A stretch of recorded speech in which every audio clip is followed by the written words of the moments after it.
Bonjour, je m'appelle Jennifer Elbaz, je suis chargée de mission éducation et numérique au sein de la CNIL, la Commission nationale de l'informatique et des libertés, et je suis à Hirson aujourd'hui pour faire un atelier avec les enfants autour d'un jeu qu'on a créé dans le cadre d'une campagne qui s'appelle Tous ensemble prudence sur Internet. C'est un jeu de cartes qui permet aux enfants d'échanger entre eux des questions et de pouvoir y répondre en s'interrogeant sur la protection de leur vie privée en ligne.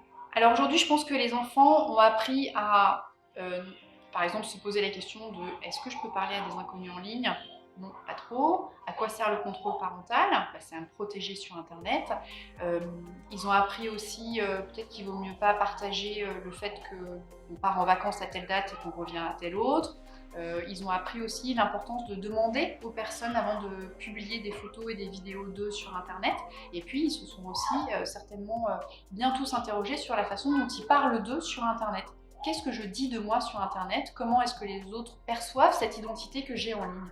Et comment est-ce que moi, je m'adresse aux autres quand je suis sur Internet? Qu'est-ce que je raconte aux autres? Qu'est-ce que je dis aux autres? Et comment est-ce que je m'adresse à eux? Cet après-midi, on a plusieurs groupes d'enfants qui sont venus, qui ont défilé par session de 20 minutes, donc du CP jusqu'au CM2. Ils ont travaillé ensemble, en fait, ils se sont amusés, mais en réalité, ils ont aussi travaillé et appris plein de choses. Et ils étaient accompagnés de leurs parents, donc ça nous a permis aussi d'échanger avec les parents, et notamment sur des questions que les parents avaient, par exemple, par rapport aux cookies.